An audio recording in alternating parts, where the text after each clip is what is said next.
accelerate our growth as real estate professionals by listening to those who've been there, done that, bought the t-shirt, and are willing to share all with us. So we have, on the far end, Andrew Bacon with Encore Acquisitions. Correct. We have Huy Nguyen, who is a local real estate agent who specializes in fix and flip residential properties.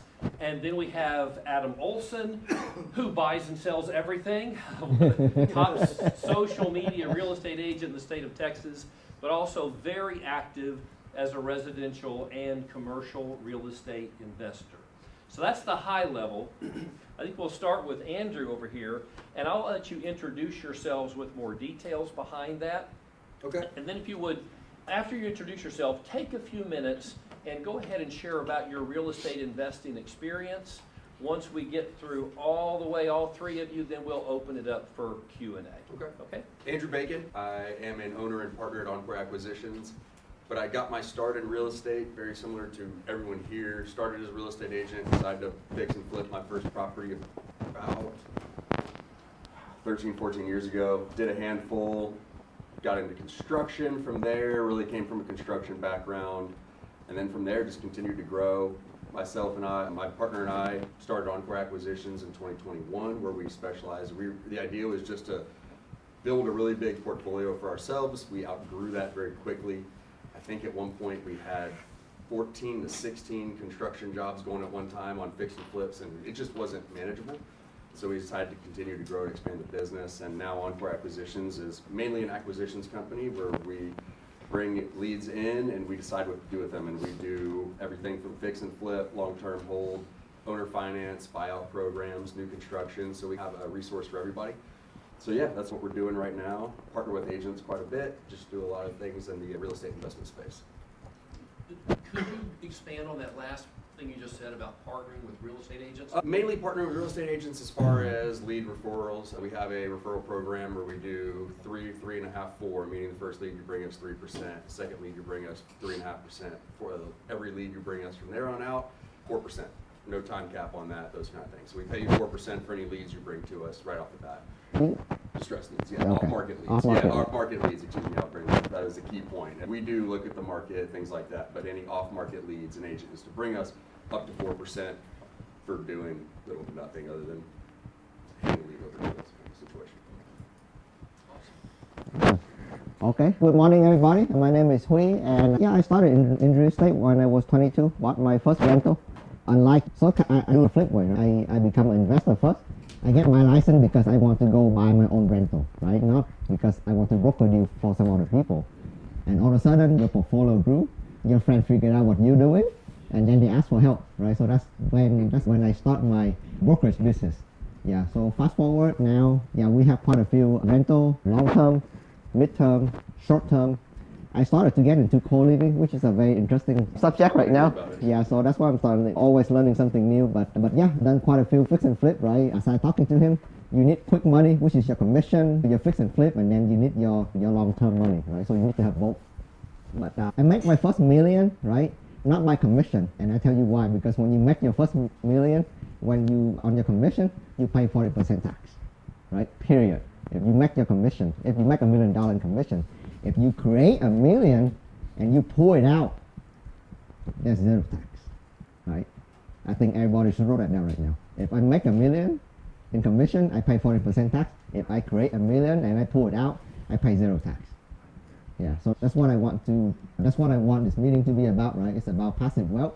So for the next 2 hours, let's stop thinking about commission for a little bit. Everything that we talk about here, the three of us today, think about in terms of equity and think about in terms of cash flow, right? Those are the name of the game, right? Commission, that's always there. In order for you to advance your finance, if you will, you have to think about equity and cash flow. Yeah.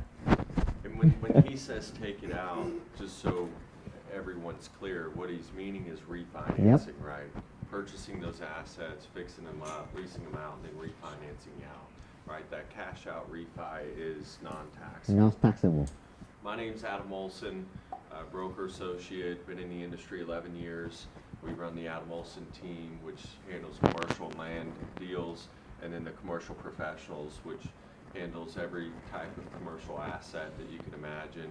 Sold businesses, franchises, Fortune 500 companies to chuck in a truck, retail, industrial, office, you name it, we've done it. Doesn't mean we're perfect. I always tell everyone we make mistakes every day, just like everybody else, but we definitely try and put our best foot forward. On the investment side, wish I would have started it a lot sooner. I think a big misconception in the industry is that you're not ready yet or you don't have enough money. And there's always an opportunity out there for every income level, every price point, and also remember creative finance. Personally own roughly about 43 units, nothing crazy, but a decent amount. Mostly small multifamily, anywhere from 2 to 14 units. Probably the favorite property that I own is a 14-unit mobile home park. Love those. They generate a very nice income, and also some commercial office buildings, and then some commercial lots that we will develop in the future. So lots of different aspects and asset types there. Started buying properties about 4 to 5 years ago, and wish I would have started my first year in real estate. The right time, as we tell clients, right, being in the business as agents and brokers, the right time is now, and the same on your end, right? The right time for everyone in the room is now to look for opportunities. And even if you don't have cash for that down payment, there's always a creative way to do it. So I want to just make sure that's clear, whether it be owner finance, hard money, lending, or even partnering, right, with different individuals that maybe have done it. When you take a smaller amount, maybe 20, 30%, 50%, or maybe you're bringing it to the table so you get a larger piece. There's always an opportunity for everyone in the room, no matter your experience level, no matter your income level, to potentially put a deal together. Okay. Rena, why don't you come on up here? Okay. Rena is going to serve as our MC, and she's going to field your questions, and if you don't ask any, she's going to provoke questions from you. Rena, Yeah, take so it away. I have a question that's high level that you probably get heard a lot, but I want you to give your take on how's the market in real estate in terms of investments right now in this very moment. What kind of projects are you in, and what's attractive right now, and what can agents see opportunity in? Do we start? Yeah. I think it depends on your strategy. I know for right now, like for instance, we're seeing the market soften quite a bit. Properties sitting longer. For example, is our buyout program where we do a profit share with sellers and things like that. We're seeing more properties sit on the market longer. I think for somebody starting off in real estate, it's always safer at the lower price points.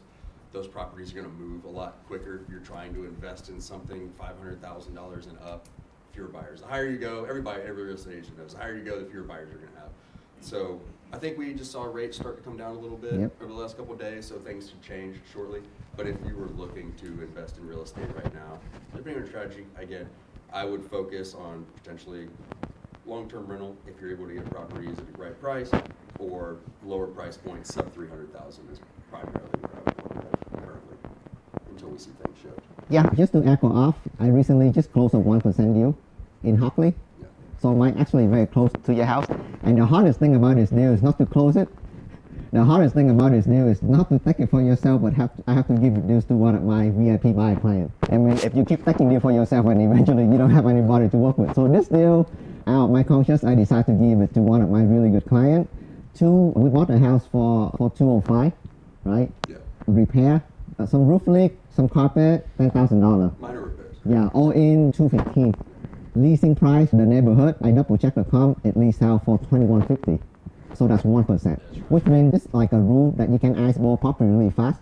If the home leased out for $21.50, the maximum that I gotta pay for the home is $215,000. So it's a really good rule before you run any comp, right? Just to know that the property will cash flow even at a 6.5% interest rate. And then after that, right, the ARV, right, of course, was $265. Can you believe it? And it's right there on the market, on the MLS. Nobody making an offer on it. Actually, it's listed for $230. I just come in and make an offer for $205, right? Long story short, it's a really good cash offer, easy term. The seller accepted right away. So deal like that is coming back, right? When the market soften up, this is an opportunity for buyer, for investor to come in to negotiate a deal that will cash flow. And then you can fix it up, lease it out, and like I say, pull the equity out. So let's say if I put $200,000 in, I can pull that $200,000 out, pay my mom, pay my sister back, pay my private money lender back, and then go do it again, right? But now I own the house and I created 50% worth of equity in it. So all of a sudden my balance sheet go up 50%. In this case, it's my client. So that's the hardest thing. Sometimes, go ahead. Follow-up question for you, Lee. I know you well, and with your investments, do you, it was so good it left me. Hold on. Yeah. No worries. Oh, this was a question, because this is something realtors need to know, okay? We get it all the time. They're always looking for those off-market.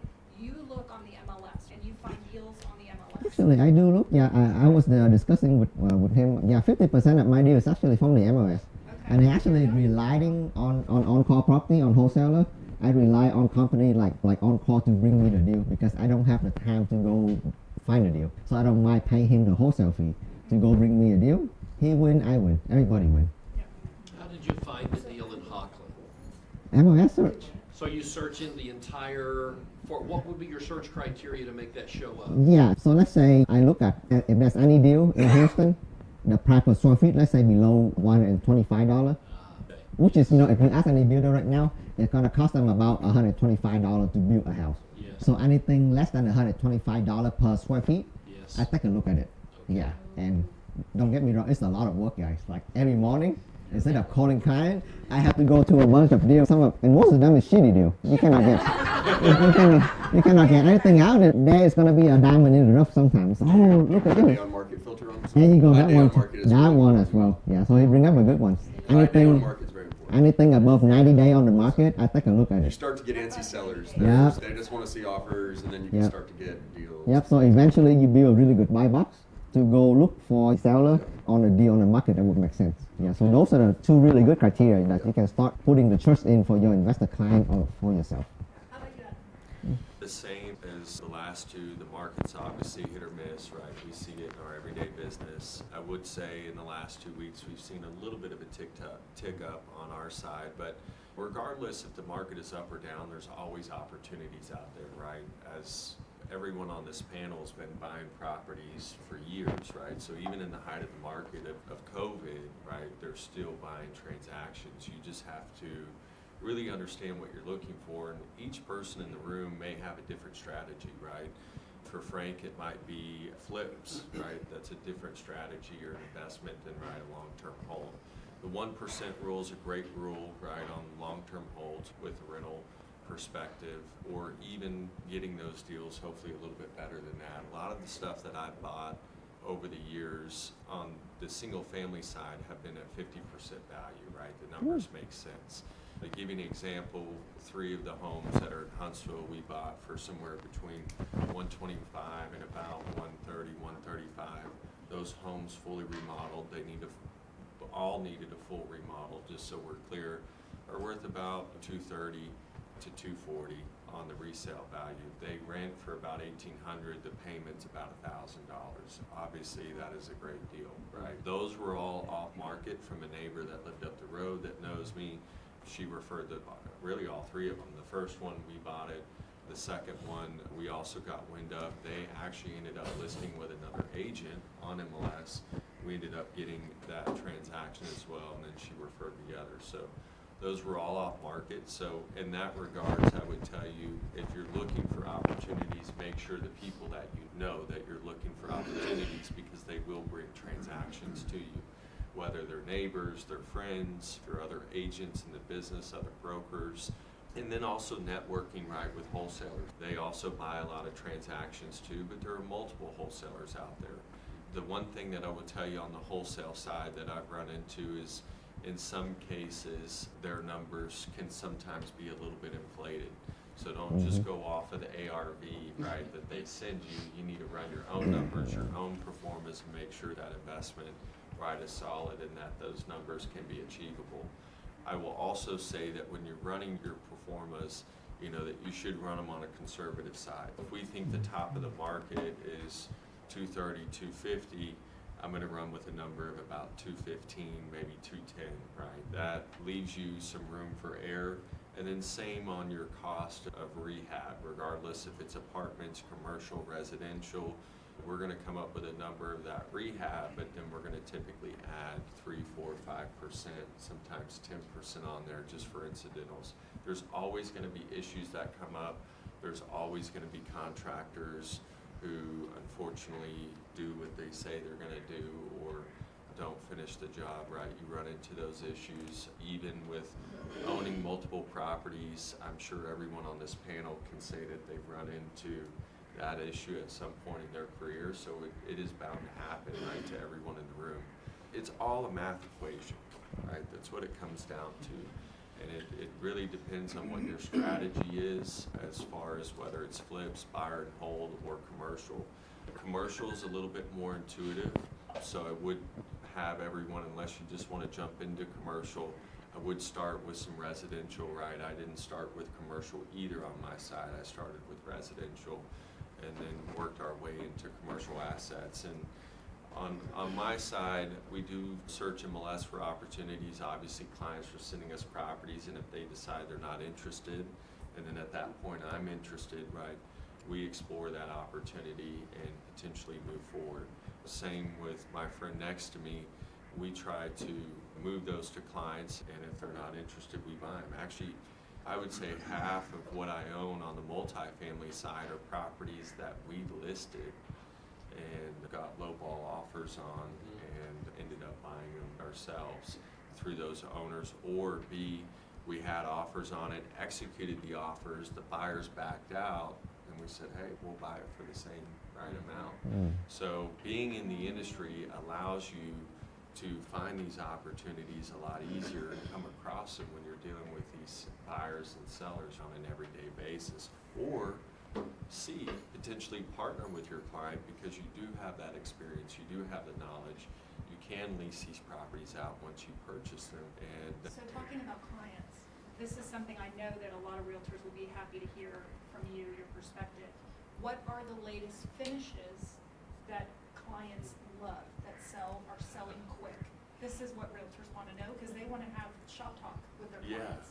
Yeah, what's the latest? On our end, a lot of modern finishes, right? Gray, whites, blacks. But then also we switched to more your warm, earthy colors. So your kind of oak-ish wood flooring or laminate floors. We always use the LPV, the plastic, especially in rentals, because if you use the more particle board type laminate, when they get water on it, it creates issues. So we use the plastic LPV. And Lauren is handling our remodels going forward.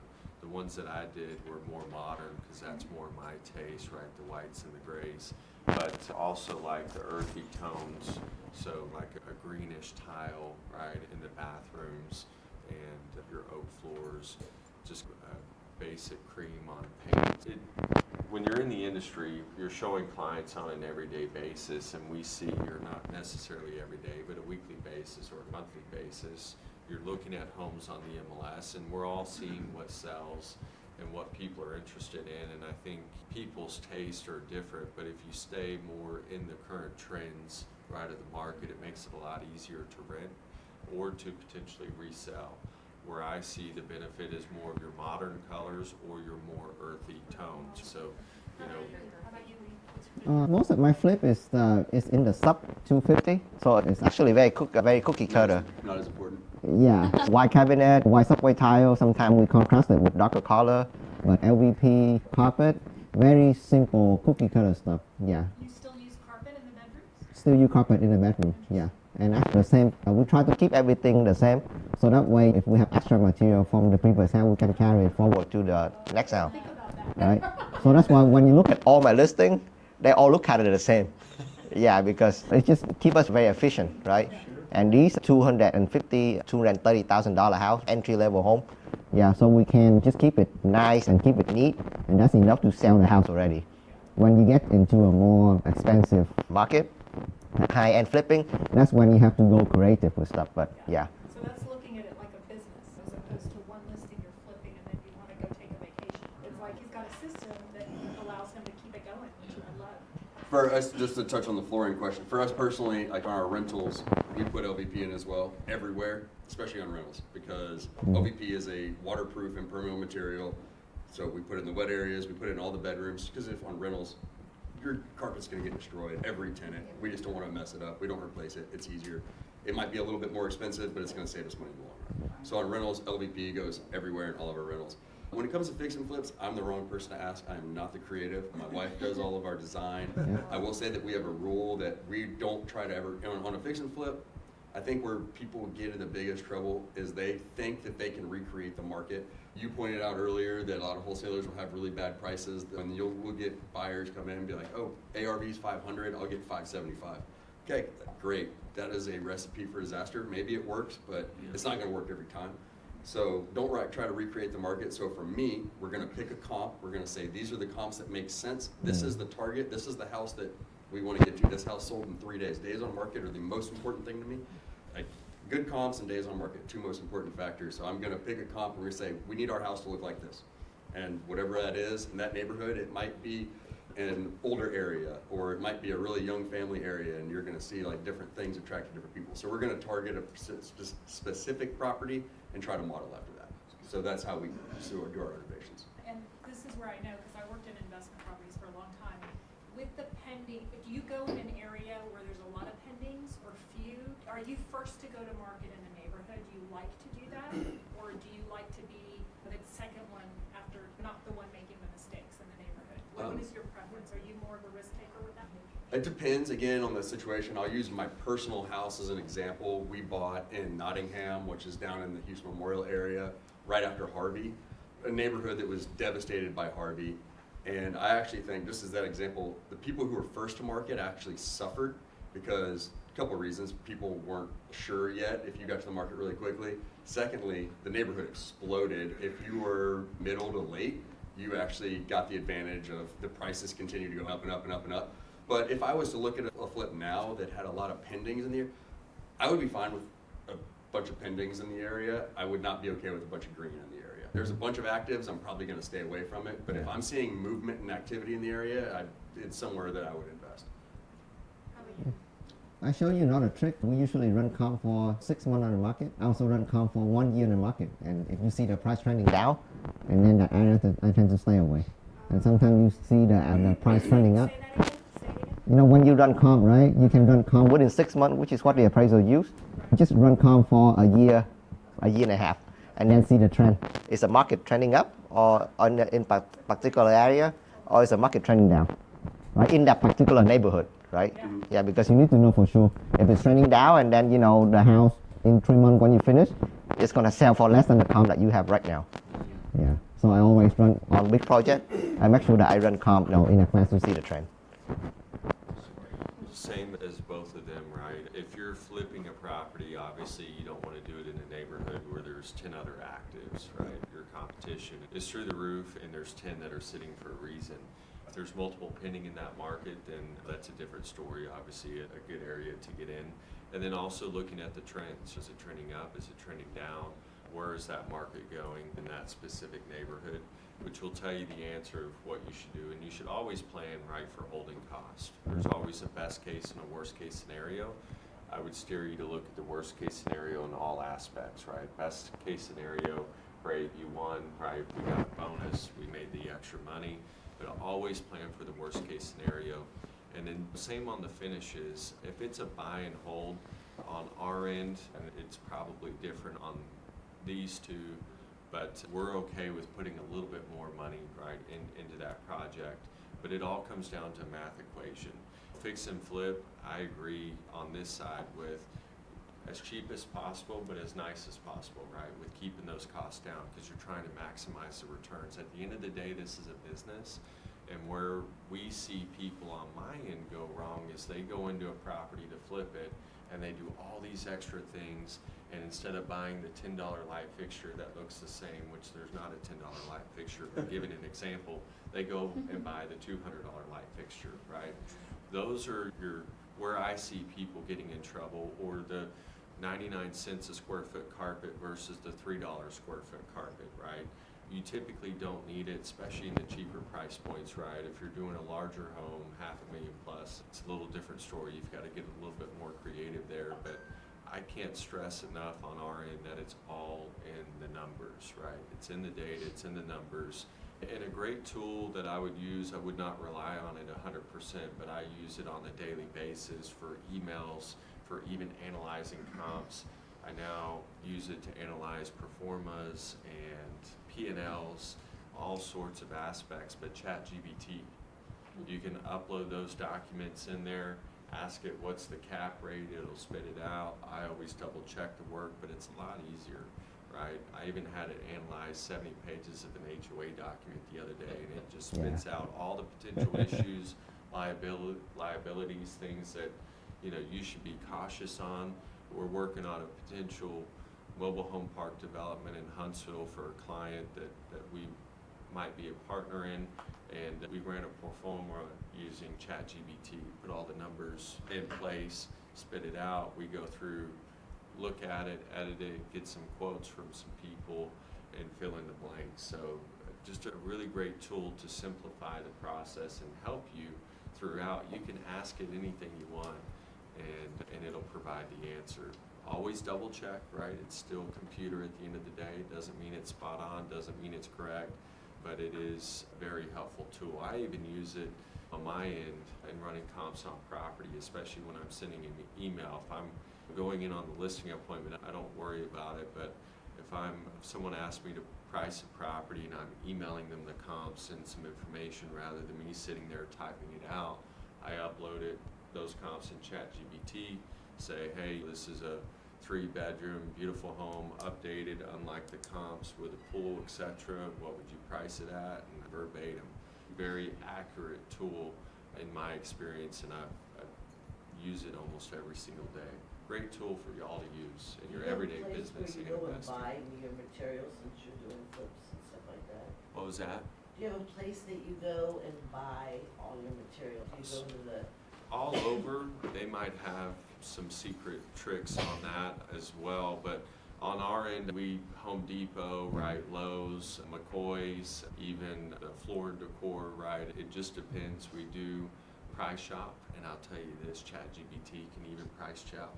So you can ask it, for example, what's the cheapest 2020 four-door Tacoma in the state of Texas, and it'll search and put them out there. So you could type in, hey, I really like this flooring, what's the cheapest store to buy this flooring, and it'll spit it out.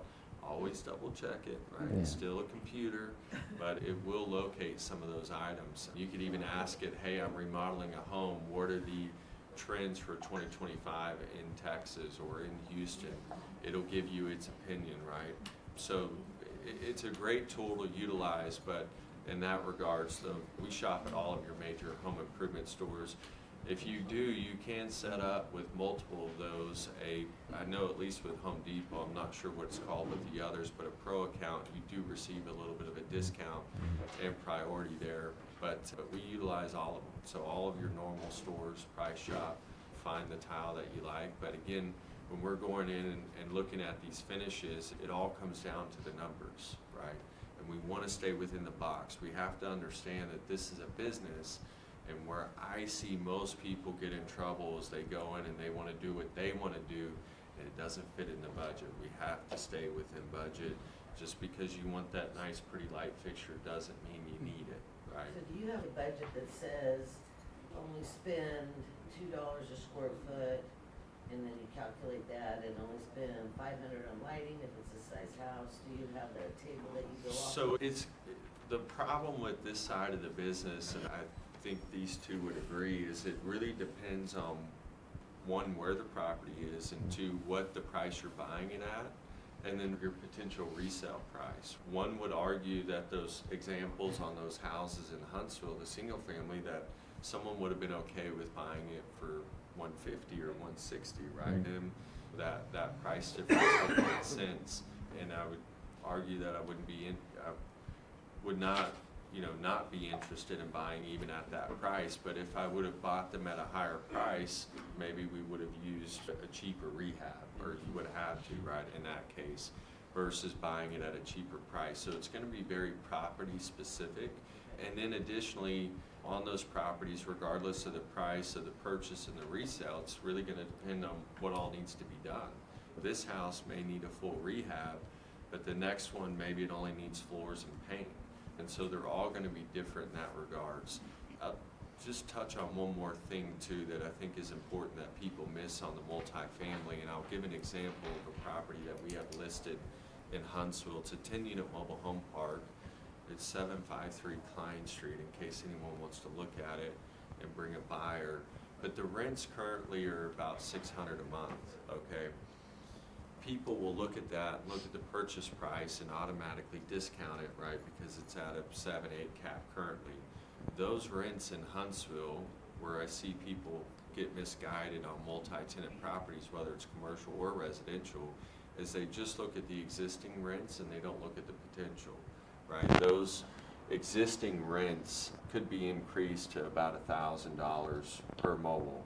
So there's a huge upside in that property. Obviously, there's going to be some investment to get them to that potential, but 10 units at $1,000, not factoring in cost, a 10 cap is roughly $1 million, right, on 10,000 a month, 100,000. Obviously, there's expenses there, so we have to factor it in, so that cap's a little lower. Once we factor in remodel costs, once we factor in taxes, etc. But where I see people fall short or they end up passing on a multifamily side is they don't understand the potential. And in a lot of cases, there is potential to raise those rents to further that cap rate or potentially add additional units. You still have to factor that into your bottom line, but that's where we see people miss it, right on that side. What's So the price on that one, what you're asking? it's listed higher online, right? They want, I believe it's $650, but they would look at an offer, so we'll put it that way. They will do owner finance, so owner finance terms on that, I don't know the exact terms off the top of my head without looking back, but I do remember the payment. It roughly brings in about $4,500, $5,000 a month. The monthly payment with 20% down would be about $3,800, $3,900. You would immediately go in and do one unit at a time.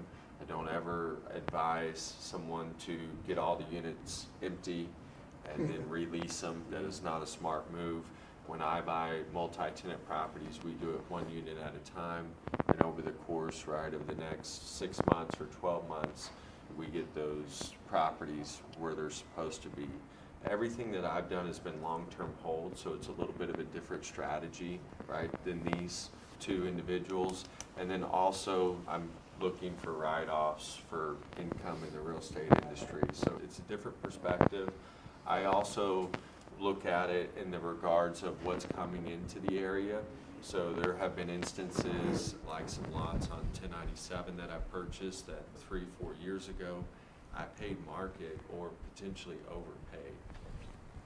In today's market, I've done very well, immense equity. Those prices have probably doubled. To give you an idea, that half-acre lot, we bought it for about $380. The tract across the road is selling at $32 a foot at the moment. It's directly across the street from the entrance of the Woodlands Hills. Why I was willing, right, to pay for that site. And now if you look at it in that perspective at 32 or 31 bucks a foot, that dirt half acre by itself would sell for about $780. There's a lot of factors when it comes to investing, and you have to really look at it from all different angles. If you know there's a road coming in across the street or through the property, there's always an angle there, and there's always potential upside, but you really need to study in that regards. And their models are going to be a little different than what I just shared with you, because mine are more long-term holds rather than quick flips. Quick flips, you have to have the equity there. You're not buying it at market, right? You don't care what's coming in across the street, and you're looking to turn it, right? So it's long-term hold to build the wealth over time. Question. What are your strategies for acquisition? For example, do you buy subject to? What are some of the strategies that you guys use? Go for We it. personally do everything. So we have a different focus. We have our leads come in, and then we meet with that client and we come up with any solution that's gonna meet with them. Like I said, we do, one we just did 2 days ago, we're buying the house from the gentleman and we're gonna lease it back to him for a year. We're collecting 6 months up front, I think, from his closing, and then he'll lease it back for us for a year. And after that, we'll sell the property. Well, I don't know what we're gonna do with it yet.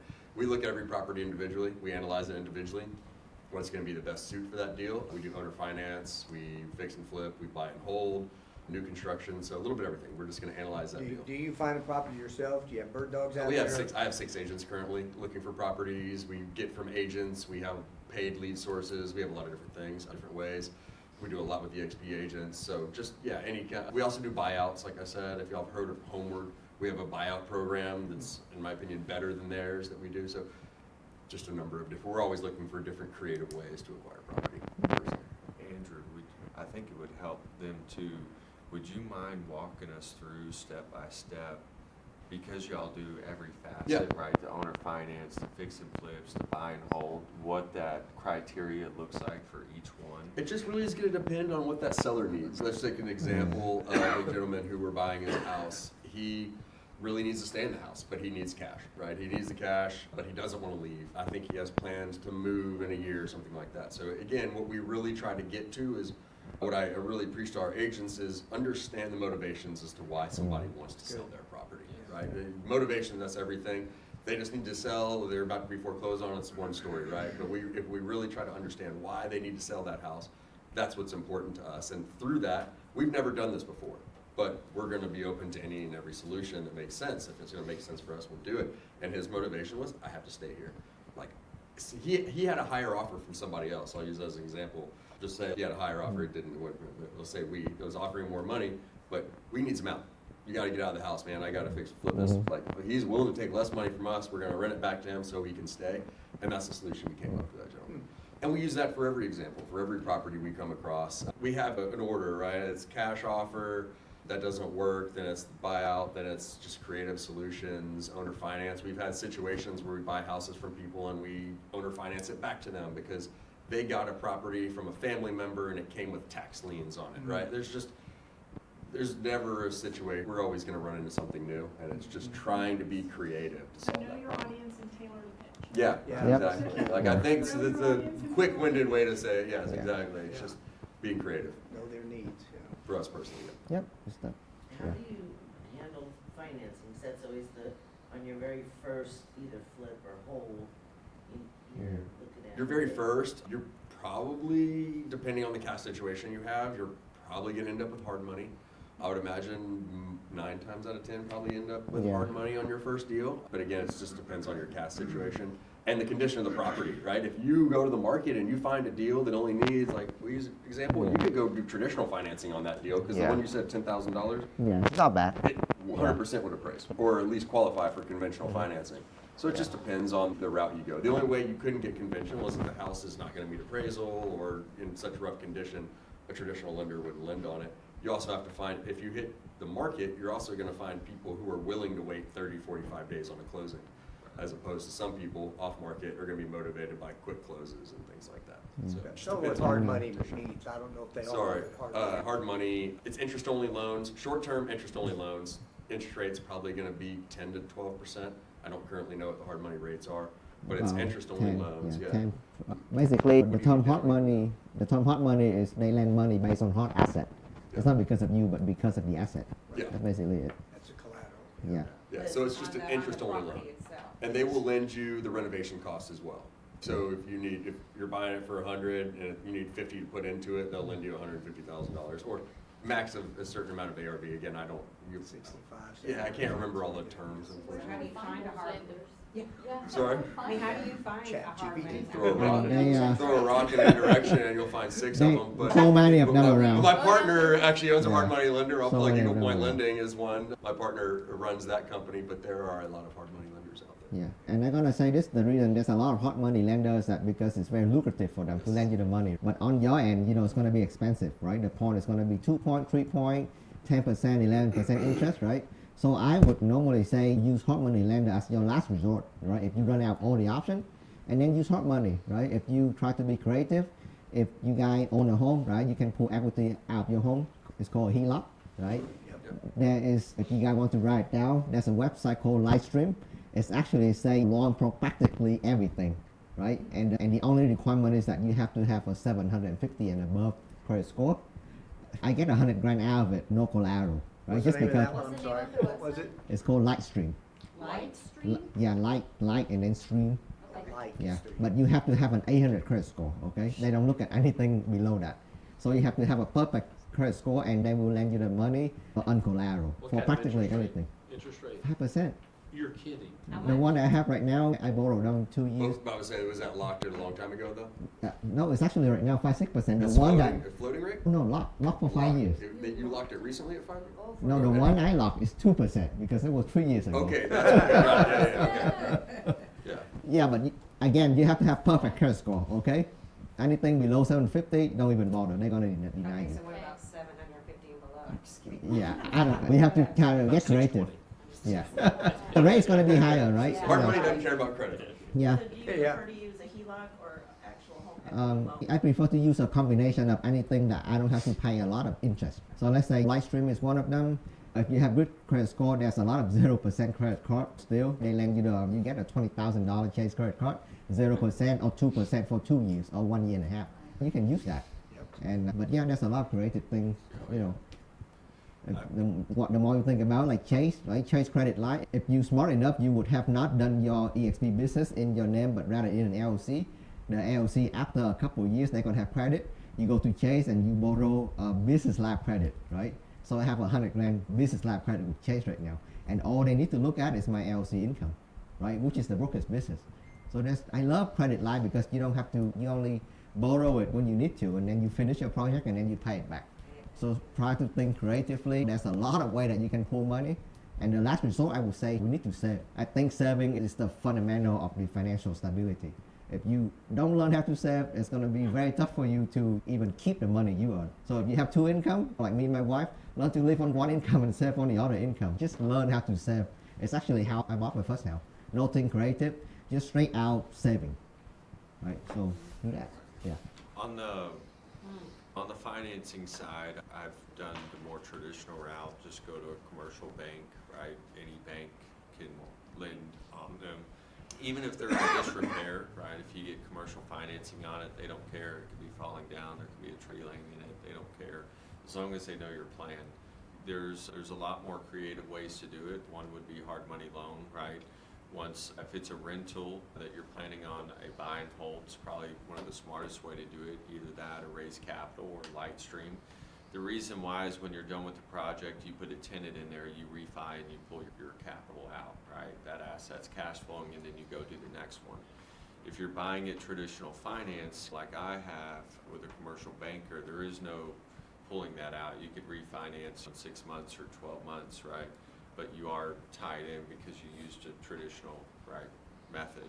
The other way that you could go about it too is potentially partnering with one of your clients who has capital, right? You could also look at it at a perspective of raising capital, right? Most of these individuals have their money in the stock market or money market account where they're earning 3, 4, 5%. So you go to them and try and raise that 100, 200, 300,000 on a 7, 8, 5 or 10%, right? Interest only, whether it's on a monthly or a year basis. You do the project, you refi out, you pay your investor back, or you pay the hard money loan back, right?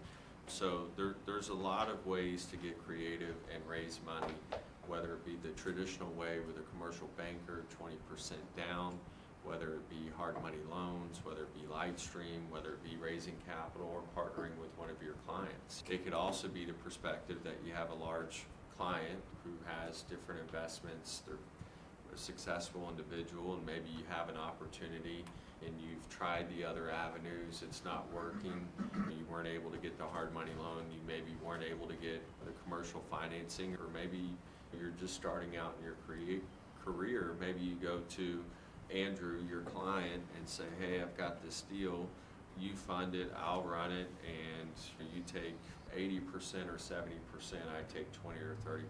It's a great way to get your feet wet, right, and do a potential transaction, or see you get the financing yourself and run it. So there's always an opportunity or a way to skin the cat, right, in that perspective. So just try and let your creativity take control and look at it from all potentials. Quick question, you can't drive anywhere in Houston without hearing all the real estate gurus on the radio. There's some that are with Lifestyles Unlimited, there's another one, Real Wealth Academy. What is your awareness or perception of these? I run into clients and have heard a mixed bag of responses. What are your thoughts on the caveats to what they're preaching? Any of you? I'm not a social media guy. I'm very bad at that stuff. So I This is usually AM try to radio. stay. No, this is Yeah, social. This is okay. AM. But I'm like This is old those school. people, the same people who are doing a lot of the social media stuff like that. I'm not good at that stuff. That's not my thing. I typically don't get involved in a lot of that stuff. Yeah. I learned a different way. I learned by failing and doing this job for a long time and learning what works and doesn't work. But I think there is a mixed bag of getting. You can probably pull out some good information, but I always feel like mostly it's trying to sell something. But Yeah, I it's would, my sales filter is Yeah, such that I feel whenever like- somebody is leaning so hard on selling me something, I'm leaning back like, I'm the same. So. Yes, So I would try to stay away from professional teacher. So these people that they teach for profession, right? But there's a lot of us that we get on the panel, but we actually preach what we're talking about. So you're looking for those people and get for advice. Some of them have course, some that doesn't have course, but I know that the people that I listen to, like Ted Nguyen, like Ken McRoy, the people that I follow, they actually in the business still, and they just happen to be teaching on top of it. So those are the people that I'm listening to. So that way, I always stay in the game. That's good. Yeah. that's a good thought. Avoid professional teachers. Yeah. Yeah, same thing. I've heard mixed reviews on it. To me personally, I'm in the business, I do it, there's no need to invest, right, in any of those kind of big conglomerates. For someone else that's looking for more potential passive income, right, it's an opportunity, but everything's a risk. And if I'm gonna risk, no matter the amount of money, whether it's 20, 30, 100,000, I would rather risk it on my own than put it in the hands of a larger institutional type investment Yeah. wheelhouse, or wouldn't be opposed to partnering, and I've had partners on our rentals before with people like us in the room or on the panel, but personally I would never go in with a large conglomerate. That's just a personal opinion. Everyone can make their own decisions in that regards, but to me, I'm in the business, this is what we do. And if I'm gonna do a transaction or a deal, I'm either gonna do it myself or someone else that's also within the industry rather than going to a big conglomerate. A lot of those larger companies, they're investors or individuals that have done one or two deals, are not really in the business, and they're just looking for something passive outside of a bank, right? And it does work for some. In other cases, I've seen people lose money, but that can happen in all aspects, right? You could go buy a flipped house and lose money tomorrow, right? It happens. Not everything I've done has been a home run or a win. Made a lot of mistakes, and everyone here on this panel and in the room has experienced the same. Maybe it's not in real estate, but you lost money in this investment or in this money market account. But I guarantee you, all three of us have had that one deal that didn't go quite as planned. That's where you learn the most. I Okay. think you've learned the most. I know I do. I learned the most from the deals that yeah. didn't go well. It's like, oh, I Yes. learned how not to do something. Yeah. That's my question. For those starting out investing, what are the mistakes that you made, things you learned, some of the key ones that you need to look out for? Other than like really minor stuff or like getting too nitpicky on specific, I alluded to earlier, which is thinking I could recreate the market. There's a deal I really liked. I'm like, I like this house, but man, I'm gonna have to pay too much. The price isn't quite right. Oh, it's fine. I'll make it better. Or I can do a better renovation than anybody else can. I'm gonna over improve it, to what Adam alluded to earlier. I think where I've come to, I said earlier, is I'm gonna stick to the market. If the deal doesn't work, it doesn't work. So I'm gonna stick to my comps. I'm gonna stick to the renovation. If it doesn't work, it doesn't work. And what's really important is it has to make sense. Again, it's not taking that comp that's the top of the market. Make it make sense at where it should sell. If it makes sense where it should sell, then you're gonna realize if you do exceed that product and it sells for $20,000 higher, great. That's awesome for you, but it has to make sense where you model it, right? Once you get good at really modeling these deals, make it make sense where it should sell for, and then anything above that is great. Learn to And say no. Just learn to say no, or hey, that price isn't quite where we need it to be, or something like that. So yeah, it's just That's really good. sticking to the model and not trying to stretch or anything like that, for me. I make a ton of mistakes, right? But Yeah, I think one of the That's what we want to Everybody learn, does. so we don't. so He you also kind of wants to learn. so you kind of fail forward. But I would tell you one of the mistakes that hold me back is that I get I got too eager to partner with people, right? When you structure a deal, it's like a marriage, right? You have to choose your partner really well. And if there's a deal, right, you try to put in the debt as much as possible. So when you do deal structuring, you need to put on the debt, and you only bring in the equity partner as a least case scenario. So that way you have control of the deal, right? It's very easy to pay off a debt, but when you need to pay out your partner, that's when things get complicated. And sometimes the deal is too small. It's a single family house, and then you have 2-3 people in it. Things gets really messy, right? You do the same amount of work, and the income coming in is not enough. So I would advise for everybody out here, whenever you structure a deal, try to do it yourself first, right? Even if you have to borrow money, just do it yourself first if the deal is small, right? But the worst thing you want to do is you are not experienced, and then you try to bring on another partner, right? It gets really messy. Yeah. And then Yeah. I'll just, to that point, and I'm not trying to push it in any way again, because I started off with hard money, but it's almost a situation if you're gonna think about, I'm gonna either take on a partner or I can do hard money. It's a Hard money. math equation. It's a Yeah. simple math equation. It's okay, hard money's gonna cost me this, a partner might cost me 30-40%, and I've gotta answer to somebody, and I've gotta do this. The only downside to hard money would be you've gotta be really on top of your game, you gotta be on top of your numbers, because if you're not, that's when it can hurt you. There's safety in a partner because you're both invested, and maybe you don't have a note at all, and if the deal sits for 6 months longer than you thought, you're fine. You're not it's getting any more additional cost. That would kill you on a hard money loan. Yeah. But if you're on top of your numbers and you're confident in a deal, hard money is probably gonna be a better solution there, because it's not gonna cost you as much money. You're gonna have more profit. It's your deal at that point. Good. So it's math. Everything comes out as just a math equation. It's just how do you structure it. Numbers, making you money. That's right. Yeah. Try to stay away from anything 50-50, right? 50-50 Yeah, never gonna work. like you don't have money in that situation all day long. Yeah, It's not it's got to be messy. 49-51, something, not 50-50. 50-50 never works. So I'm curious about your T-shirt. It looks like you have a network, or maybe you're even advertising for Huh? partners. as No, you- this is just actually an event that we do. Is So it? basically, for each of us that make $1 million or create $1 million, we go up on stage for 20 minutes and we share the story with the audience on how we make $1 million. That's all. Okay, is this something that you created? Huh? No, it's actually an event to, I don't know, Daniel, Tom Trung. We put on an event like this, you know, Okay. similar to the AHA When's the Club. next one? Huh? When? Huh? But when's the next AHA Club? I don't know. It's once a month. Once a month, yeah. Fourth- Yeah, so we consolidate It's and the keep, fourth Yeah. Thursday of each Yeah. month.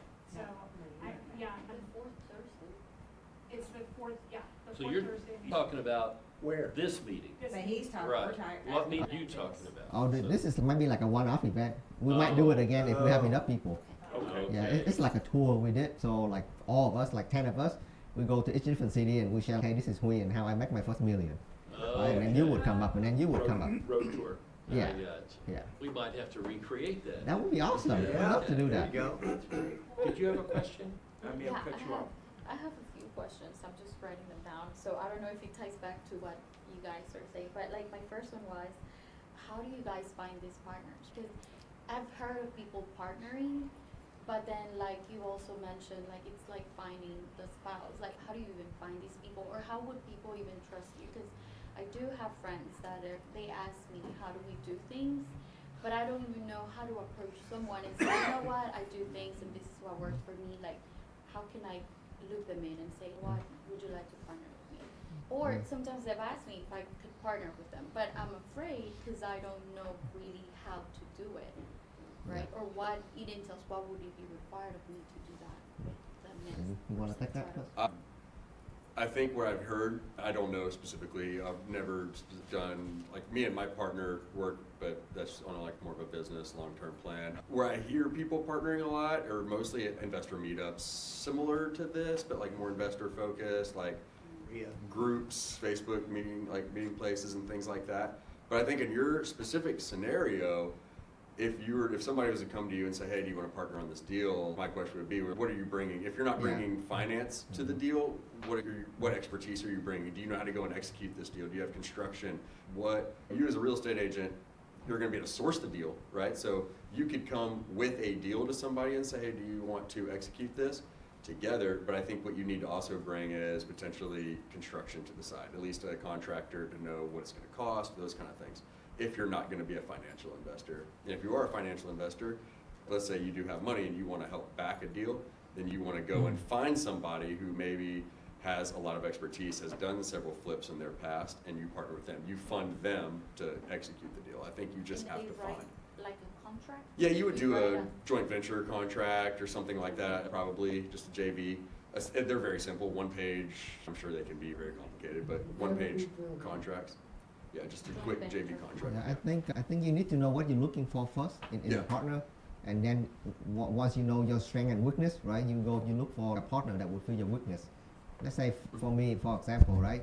I'm actually not good at construction. That's why I partner with my wife, right? She handles all the construction, management and everything. all the design. Yeah. I run the business, so that would be a good partnership, right? Because that's my weakness. Same thing with the other partnership. I'm not good in accounting, so I need someone to handle all the books, right? So try to look for stuff like that in a partnership when it's actually your weakness, something that you don't want to do, and some people just love doing it. They do it for a living. That would make a good partnership. Yeah. Yeah, and on my end, with the partners that we've had, we've ended up buying them out because there were issues. Yep. And it does eventually, unfortunately, result to that. I think anyone in the room that's ever had partnerships before has run into similar instances.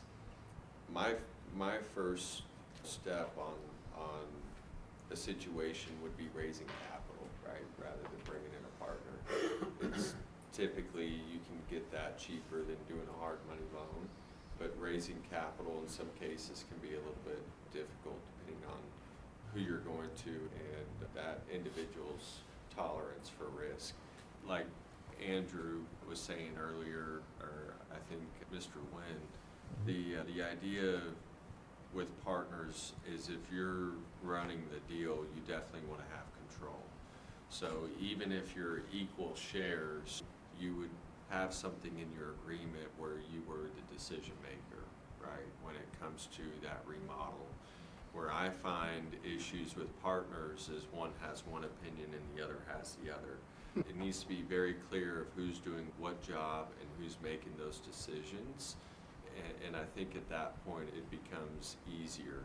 Now, if it was a situation where you had a deal and you really wanted to learn, you could go to someone who maybe has a little bit more experience, right, and have them partner with you or run that deal. That's where those splits that I threw out earlier, whether you are just involved in trying to help with the transaction and they're doing the money part as well as all the configuration of the transaction from start to finish. In that case, you might get a lower percentage, but at least you're learning, right, the process. Or C, you do it yourself and you bring in a money partner, you get hard money financing, or you potentially partner. But it needs to be very clear what their roles are, what their involvement is, and who is the decision maker, or you are going to run into issues. That's just my experience on our side. Thank you. Okay, and then the next questions were regarding the tenants and the refinancing. So you guys mentioned like we could say buy a property and then refinance it, get cash out. But with the market softening, right, chances are that you could maybe buy something for $100,000, for example, and then in like by the end of the year it's now $80,000. It's worth it to be like upside down on the thing. So at that point, how do we analyze to make sure that, say, whatever we're about to buy, we have enough equity to be able to refinance it without having, like, how do you mitigate, I guess, the risk of going upside down on the thing, like now owing more than what you actually. You just need to buy it right. You need to make sure you're buying under market value. Yeah. You shouldn't, again, everybody has different strategies. Some people are okay parking a lot of money inside of a property for a long period of time, putting 20% down and just staying there. There are a lot of investors who do that. Yeah. Our personal strategy is we want to buy houses at market value. We're confident the value is at least going to stay the same. And what are the cash out refi? You can usually cash out refi 75 to 80% of ARV. So you want to be sub that. And there's even a situation where you can go and get extra money out of a property. Where you can get if you buy it deep enough, you can find cash out refi people who will give you money. Like that's you'll get all why, your money out plus some. And like they said, that's tax free because that's considered a loan. How soon do we wait to try to get the cash out? There's a lot of product right now, but I would say normally 6 months.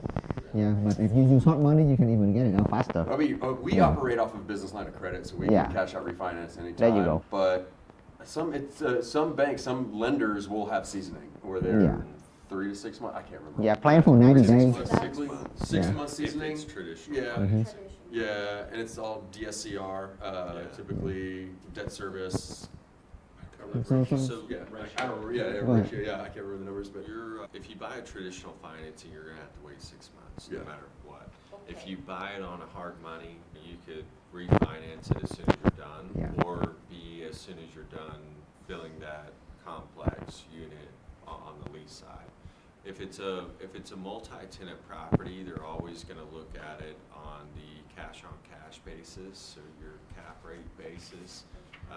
You're safe in that regard somewhat. There's always a risk, but you're somewhat safe in that regards because typically they price it on the income approach, those appraisers. They are gonna take into account your market comps in the area as well, but typically they're gonna appraise that on your cap rate income approach. Your single families are where you run into that issue of you bought it at X and now the price is less, but always remember in these scenarios you make money when you buy it, right? We're not buying these properties typically at market value. Normally they're at, if you get lucky, 40%, very rare you're gonna see that, maybe 50%, 60, 70% of the ARV after repair value. And then from there, obviously refi out. So you have more of an advantage if you buy it on hard money, cash, or by raising capital, right? All three of those would be considered quote unquote cash. You have more of an advantage and a quicker refi out in that scenario. If you buy it right on a long-term hold basis through a bank with your traditional 20% down, you're waiting 6 months, and with interest rates changing, it may or may not make sense. And then also too, if it's a multi-tenant property, or really all of mine, even the single family, they're on 20-year 5 balloons. So 20-year amortization, 5-year balloon notes. Got a great working relationship with our bank, so I would advise you if you know that's an avenue that you're wanting to go, or you're wanting to do buy and hold, really get involved with some local banks on the commercial financing side. It's all about relationship there. They do have to follow somewhat of a guidelines, but keep in mind it is the Wild West when it comes to commercial financing. Just like on the real estate side, it's a different mindset. You don't have the heavy rules and regulations that you would on getting a traditional mortgage to buy a home. So So you're saying you go to a bank, Chase, and ask for a Don't go to commercial Chase. loan? yeah, You want to go to a small local bank. small Small local one. banks. Don't go to Yeah, Chase. Don't go to Chase. Chase has no motivation to work with you. Yeah. You go to a small local bank who will You help. use the term commercial loan. Yeah, commercial loans, so small local bank, your big ones, even your local banks, keep in mind, commercial on a consumer protection thought process is, you know what you're doing, right? It's a commercial loan, there really isn't, right, protection. So you do see some predatory lender stuff, right, in those documents. So you need to go and meet with a few, read over, right, before you sign on the dotted line, and make sure that the terms are exactly what you agreed upon, because it is the Wild West. You do have consumer protections there, but it's not the same as buying a home, right? It's not the same.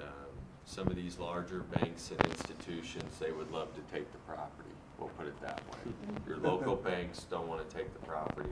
They're going to work with you. Matter of fact, on mine, right, I have a few that have hit that 5-year balloon. They haven't called me. They haven't changed the terms. They're not worried about it. Chase is calling you 2 months before typically, right? Or any other large institutional. And not everyone's the same. Not every lender's the same. Keep your options open. You could talk to them, but I think everyone would agree the local banks are going to be your better We source. do Yeah. almost all of our business through several local banks. Yeah. Lines of credit is how we Yeah, mostly and operate. think of them as your partner, right? They underwrite a deal with you. They make sure Yeah. you don't lose money. They don't lose money. They're really your partner. Yeah. Yeah. Can I recap what I've heard you guys say this morning? One, when you say I found a 1% deal, you're talking about a property who the monthly rent will be 1% of your purchase price. Purchase price, yeah. Okay, so if it's a $200,000 house, you want a $2,000 a month rent. Correct. That would be a 1% Minimum, deal. yeah. Some areas like the Woodlands, You the can't. rents are lower. Yeah. The higher, the And the almost higher price impossible. point, Yeah, the ratio falls off, but that's the goal of what you're looking for. Number two, if you've got a home and you can do a HELOC, do your own HELOC and get your own cash out, and you have your money, no partners, no hard money, and then you try to, A, buy a property, either buy it outright, or sometimes the seller will work with you and owner finance. What they're saying is there's 1,000 creative ways to get this done. If you're determined to get it done, you find somebody to get it done. You buy the property, you rehab it to the standard of the nearest best comp that sold in a week or so. That's telling you if that house had green cabinets, by God, green cabinets is the deal. But whatever it is, don't try to make it whatever you saw on social media this morning or over-improve. That's the great risk we're hearing again and again. And note to file, you ain't living in the house, so you ain't gonna live there. Just let that go at the door. But you improve it to the level of the nearest comp that sold promptly, and then you turn around and get that thing leased. And now you have a property that is leased out. Then you can go to any lender, Megan stepped out, but lenders that do DSCR loans, for example, and they will say, they'll look at the lease, they'll say, oh, that's great, they refinance. If you can find another way to however you refinance it, but now you have refinanced the property, hopefully the cash flow is still positive vis-a-vis, you created equity by buying it at a discount, you created equity by spending 10 grand on repairs and had the equity go up by 20, and you now have a property that is positive cash flowing, and you've got your money back and you're ready to do it again. Is that kind of a perfect case? You described your deal. Is that a good way to do it? Oh, yeah. Yeah. That's the short version of. That's what we're trying to do. I don't know why we're here. You taught me, I'm taking notes. Yeah. When you're doing a rental property, do you put in a vacancy factor in there? I always factor, factor. One in. month. I think we do, 12%. 12%, so Yeah, 11 basically months, 1 it's gonna month, be- yeah, basically 1 month. And then you have to pay yourself or your property manager to lease it out, so that's another month. There you go. Yeah. That's Yeah, right. factor in your Y'all know property what I'm management. talking about there? On a rental property. Yeah. You have to pay you're either buying a yourself. rental property, Yeah, you're make sure you're expecting factoring to all get 12 expenses. months of income, and you don't get 12 months. You better prepare for being at least 1 month of vacancy, and then if you have a property manager, they charge 1 month of, so you've gotta figure your numbers now in 10 Yeah, months. property managers will even charge typically a vacant property. They won't charge, there's like a flat fee they'll charge or something like that for a vacancy, because they're listing the property, they're doing things, they're having to go out there and fix the property if there's repairs needed. It won't be like 1 month's rent, but they'll maybe have a flat fee of Okay. $50, $100 or something. And keep in mind, we're in the business, right? So if it's your property, it's not one of your investors, right? You're saving on that rent. So rather than a first month's rent that's paid out, you're only paying half of that because you own the property, right? In a sense, you still have to pay your EXP fees and stuff like that on your side, but there are creative ways in that sense. And then same on the resale, right? If you're flipping homes, you're not taking a 3% commission on your own home that you're selling. You're still gonna have to pay XP their side or their flat fee for a personal transaction. And then if it is your one personal transaction, or I believe they allow 2 or 3, they allow 3 personal transactions. I'm sorry to cut you off, but for personal transactions with BXP, they allow us to do 3 and they only charge $300. Yeah, so then you would just pay your $300 and be done. I believe if you hit those 3, the fees equal out to be about $500 or so, because we've had to do it on our end after your first 3 personal transactions. So you're saving considerably, right? That's with nothing resale. compared to a 3% commission on a house like Yeah, that. That's nothing. nothing. Yeah. Take that all in. So you are saving, right? Whether it's a rental or a sale, you're only paying the other half of that commission to the other Well, and agent. everything in the contract is negotiable, now that it's part of Yeah. the negotiation, it always has been, but now there's more a conversation about it. So everything's negotiable. Negotiation is part of that conversation. Exactly. So on that note, where have you all seen the most success? Is it with buying and holding and rentals, or fix and flips, or where do you think for a beginner, the most value and the best benefits would be? Our personal strategy flows with the market. For me personally, for instance, when I started in 2021, we long-term held almost everything because rates were low. Rates were great. Now rates are not great. It's harder to make a long-term rental cash flow. So we are fixing flipping and getting rid of stuff more often now. So again, for us, we watch the market and we adjust. I think I said earlier, it's a buyer's market or a seller's market. It doesn't mean you stop investing. You just shift your strategy. You shift what you're doing, right? So for us right now, we haven't, I think our first year we did 20 rentals. And I think we've done 5 since then. And it's not that we don't want to, it's just it doesn't necessarily make sense. So that's for us. So yeah, we just adapt to the market and our strategy changes. Yeah, so I would still stay focused on your active income, right? Either if you focus on as a real estate agent or as a fix and flip, these are the active income, right? So keep that coming in, right? It's gonna keep the light on, just keep cash coming in. And then on the investment side, the way for us to combat the cash flow is to, instead of exit long term, we start to exit midterm and short term. I've done none of this. I've done none of this creative stuff. And Yeah, that's like and my favorite strategy is more. So you buy a house. So let's say the house that we're working on right now in the medical center, we bought it for 120 on the MOS, right? Rehab cost is gonna cost us about 880,000. So all in $200,000, right? We convert a 2.1 into a 3.2, ARV 280, right? So all of a sudden you create $80,000 of equity. And then when you put the property on Airbnb, because it's so close to the rodeo, it's so close to the medical center, your rent is significantly higher than long-term rental. So that will cover the mortgage. So all of a sudden, somebody else paying for your mortgage, and you get all your money out. I get $200,000 out, and my balance sheet have $80,000 of equity, right? So in one deal, I get 80 grand of equity on it, and somebody else paying down my mortgage, and I get tax deduction. Yep. So I thought Airbnbs weren't doing that well. Is that It true? depends, yeah. Just like anything, yeah. Okay. Operator, you have to really know what you're doing. It's getting tough, don't get me wrong. Yeah. The hype is over, right? Yeah. So now all the people that buy the property wrong, overpay for it, I'm actually listing a lot of Airbnb right now because people doesn't do so well. But like he say, this is just math, right? If you focus on the math, and then it's always going to be right. Galveston's getting killed. It's getting killed, man. It's crazy. Somebody buy my listings, please. Nobody's buying it. The whole island. I think it really depends on your personal goals and your personal finances. Everyone's answer to that is going to be different. I look at the investment side as long-term holds. Someone else may be looking at it from an income perspective. I would say if you're looking at it from a true maximum return on income, fix and flip is your best option. If you're looking at it for cash flow purposes and long-term wealth, buy and hold is a great avenue. So it really depends on that. And then also your personal finances. I make my money helping people buy and sell real estate, and that's why I'm okay with the long-term holds.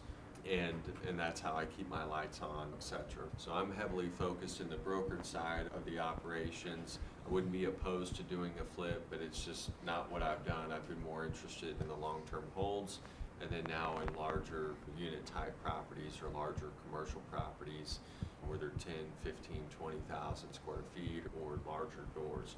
When I first started, they were small 1,000 square foot office buildings or small 3-bedroom, single family homes, and built our way up to where we're at now.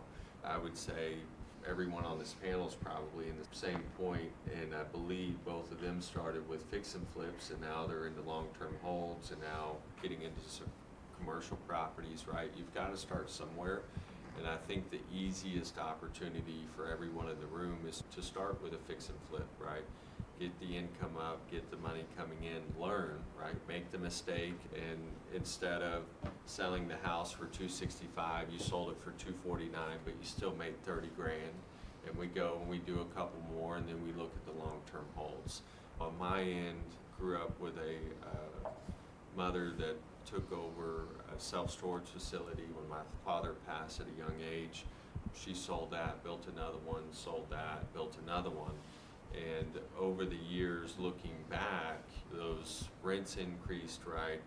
And those property prices doubled or tripled. And that's why I really like long-term hold, because I look back at the storage facility that we sold in 2014 in Conroe, and the 10 acres that went with it next door is now worth $1.5 million, which is probably about half of what we sold the entire property for. So when you look at it from that perspective, that's why I like buy and hold. Now Andrew's got a different story, and so he's got a different perspective there. same with Mr. Nguyen, right? We all come from different backgrounds, interest levels, and so you really just have to look at it on a personal perspective. But to really learn, I think the industry fix and flips are probably the best bet for someone that's looking to get started. You get your feet wet, you learn, you put some money in the bank, and then you start looking at widening your approach and investment strategies. When I first started off, young investor, my goal, my strategy was fix and flip. Do one or two, buy a rental. Do a couple more fix and flips, buy a rental, because the fix and flips were bringing in quick cash. That was the cash flow to operate the business, help down payments, all those kind of things. It evolved from there, but that was the idea I had as far as like how I was going to start off. And then on your long terms, are you doing cost segs? So we did do a cost seg. I had a 50% partner in about half of my units that we bought out in September for a long story, but we now own everything 100%, and there's a reason, understand that. Cost segregation studies are basically allow you to take a big tax, it costs money, they're not super cheap, but they allow you to take which is like a massive upfront tax deduction, or the entire tax deduction up front, right? The entire tax deduction up front. The caveat to that is you have to continue to buy. If you stop buying, you're gonna get hit with those taxes down the road pretty hard. So cost seg would be they evaluate the properties, the money that you put in, the return, and it brings your taxes. Instead of taking that tax deduction over 30 years, you take it all up front. What's the term, cost what? Cost segregation study. You pay basically an appraiser to do it. Okay. Commercials 27 and residential's 30, or it's the other way I around? can't remember all the details, and it So- always fluctuates. I think they were capped at a certain percentage, but Yeah. that just got, They it changes, we let our accounting side do that. But yeah, it's something to look at when if you start to do a buy and hold strategies, it's something to look at as far as doing cost And for segregation like studies. flipping, we get taxed at with the capital gains. Cap- Is that correct? Just like Yes. commission, Yeah. yeah. So this is almost like the opposite of that. Yeah. And I'll say this, last I heard, we elected a realtor, or at least a real estate investor as president. And one of the things that people are aware of is the problem with affordability of affordable housing. I have seen talk of financial incentives for investors to come in and build affordable housing and different things. And one of the way that would manifest is that a property, you would have significant tax advantages of being a participant in that property, that you would save on taxes now, and this is how they induce and get the money to flow to them. And so, just like cost segregation is a strategy that helps you reduce it, if you hear of some of these things, that's one of the things they're trying to do, is attract money into certain segments that they feel. They're doing that here in Houston with opportunity Already, zones. yeah. Opportunity zones are one here in Houston where Yes. you can invest in, and I'm not 100% positive this is still going on. I'd have to check. Yeah. But as of last year, Opportunity Zone Fund was still going on, where you can invest in these pre-designated opportunity zones in Houston. And I believe it's a 50% improvement. So whatever you buy it for, you have to put at least 50% of that. Don't quote me on any of these things, look it up, but 50% of that. And you have to hold it for 10 years. If you hold that property for 10 years, it's tax-free. You'll have no tax when you go to sell that property. These are significant, yeah. This is awesome. Any other questions? I actually. Yeah. Okay, so I have last two. Okay. Okay. You guys Yeah. talked about tenants, right? So I've seen some properties that say they're selling, but the tenant is coming, or they want to lease back the property and stuff. Or if it's the multifamily properties, they're like, hey, we have, I don't know, 60% vacancy, or it's like fully leased, right? My fear with those is, what if they're selling because, the tenants are not paying, and then now you will acquire the property with tenants not paying? And so how do we analyze for these things, and where like the people who are living there, or what if we want to raise the rent? And, I would hate to go into one of these deals and we have to go through an eviction process on my first year or something. Rent rolls. Get the rent rolls. Get the financials from whoever you're buying the house from. Okay. And then you're also subject to the lease. If the lease is month to month, you can kick them out as soon. If you give them 30-day notice, let's just say, you can get rid of that tenant as soon as you want to.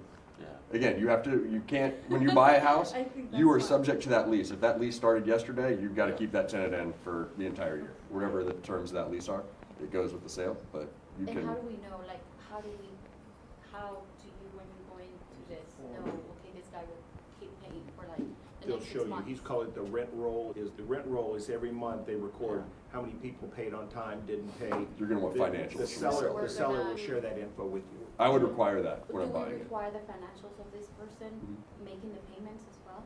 You're gonna, Or just that of the person's already owner done. of the house? The owner is gonna share that stuff. The person you're buying that home from is gonna share that information with you, and you're gonna verify that you've collected rents, you've collected deposit. I'm gonna get that deposit from you when I buy that house, because that's now my tenant, It's a so. form on the MLS. There You is, have I to can't remember what it's fill out. called, where you can get the information. I can't remember what it's called right now. The estoppel Yeah. agreement, thank you, yeah. And What is stop, it? Estoppel. agreement. Estoppel? ESTOP. Yeah. So estoppel will, the tenant and the landlord will fill it out. It is supposed to also disclose any potential outside agreements that maybe have been agreed upon.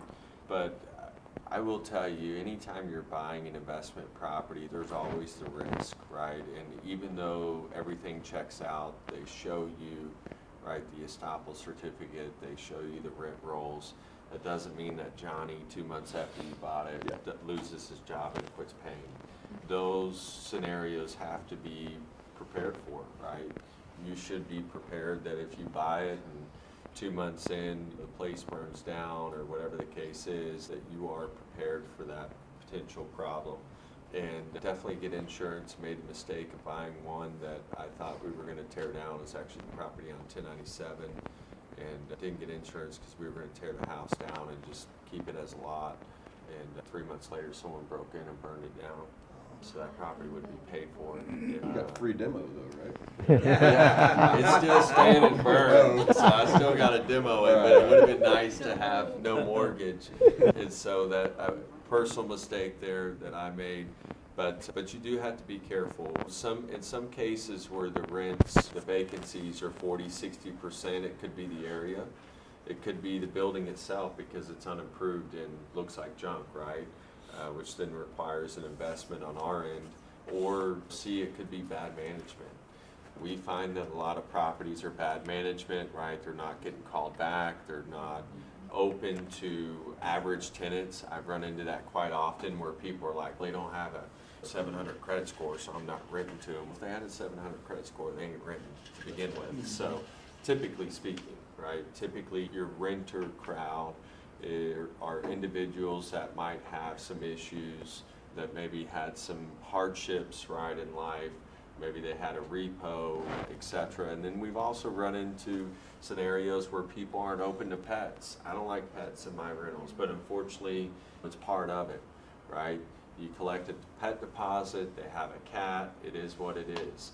Ask the questions and you will typically find the answer, right? You ask that agent or owner at the current time, what is your typical rent owner? Do you allow pets? And if they say, no, we don't allow pets, there's your answer. That's why 40% of it is typically vacant. Not always, but we get there by asking those questions, getting the estoppel certificate, getting the rent rolls, right? And really checking them out to see what that potential issue is. And in some cases, it's the property, it's the location, and maybe it's not a deal that we jump into because of that. So it all comes down to not only the math equation, but if it's a multi-tenant site where there's issues, trying to uncover those issues and get the information so that you can make an educated decision on, is this something I can fix, or is this something that's always gonna be a problem no matter what you do and no matter who buys it. The neighborhood's bad, nothing changes. Go ahead. My last question. It is time to go, and we want to honor our commitment to have you guys out by noon. Can So- we get a quick pic of the group? So that- Yeah. Absolutely. Everybody to the front. Thank you, thank you. Do you have a card, Oh, yeah. or do you have a digital card, or? Me? Yeah, you can just, yeah, here you go. You can just take a picture of this. Thank you, my friend. Yeah. All right, come on, everybody to the front. Don't be shy. Everybody to the front. It won't We're gonna be get a the same group without thing? you. Get a group pic? We are doing a group. Oh, didn't see.